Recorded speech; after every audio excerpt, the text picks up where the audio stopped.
ಬರದ ನಡುವೆಯೂ ತಮಿಳುನಾಡಿಗೆ ನೀರನ್ನು ಹರಿಸಬೇಕು ಅನ್ನುವಂತಹ ಆದೇಶ ಕನ್ನಡಿಗರನ್ನ ಕೆರಳುವ ರೀತಿಯಲ್ಲಿ ಮಾಡಿದೆ. ಇದೇ ವಿಚಾರಕ್ಕೆ ಸಂಬಂಧಪಟ್ಟಂತೆ ದೊಡ್ಡ ಮಟ್ಟದಲ್ಲಿ ಹೋರಾಟಕ್ಕೂ ಕೂಡ ಕನ್ನಡ ಪರ ಸಂಘಟನೆಗಳು ನಿರ್ಧರಿಸಿದ್ದಾವೆ.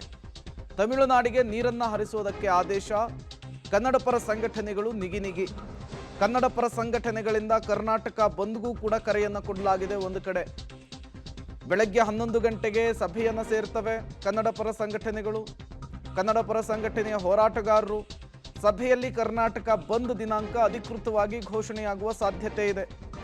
ಆಗಸ್ಟ್ 8 ಅಥವಾ 13ರಂದು ಬಂದ್ಗೆ ಸಂಘಟನೆಗಳು ಪ್ಲಾನ್ ಅನ್ನು ಮಾಡಿಕೊಂಡಿದ್ದಾವೆ ಅನ್ನೋದು ಗೊತ್ತಾಗ್ತಾ ಇದೆ.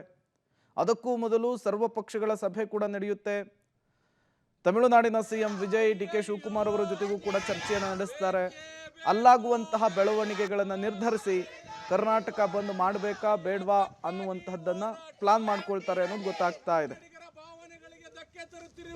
ಈ ಕೂಡಲೇ ಪ್ರಧಾನಿಯವರು ಮಧ್ಯಸ್ಥಿಕೆ ಮಾಡಬೇಕು. ಮಾನ್ಯ ಮುಖ್ಯಮಂತ್ರಿಗಳು ದಿಟ್ಟವಾದ ನಿರ್ಧಾರ ತಗೋಬೇಕಾಗಿದೆ. ಬಂಗಾರಪ್ಪನವರು ಸುಗ್ರೀವಾಜ್ಞೆ ಯಾವ ರೀತಿ ತಂದ್ರೋ ಅದೇ ರೀತಿ ನೀರನ್ನ ಇಲ್ಲಿ ನಮ್ಗಿಲ್ದಿದ್ದವು ಕೊಡಕ್ ಆಗಲ್ಲ ಅನ್ನುವಂಥ ನಿರ್ಧಾರವನ್ನು ತಗೋಬೇಕನ್ನೋದು ಒತ್ತಾಯವನ್ನು ಮಾಡ್ತಾ ಇದ್ದೀವಿ. ಮುಖ್ಯಮಂತ್ರಿಗಳು ಈ ಭಾನುವಾರ ಏನು ನಿರ್ಧಾರ ತಗೋತಾರೆ, ನಮ್ಮ ಸಭೆ ನಡೀತವೆ, ಎಲ್ಲ ಕನ್ನಡ ಪರ ಸಂಘಟನೆಗಳ ಸಭೆ ನಡೀತವೆ.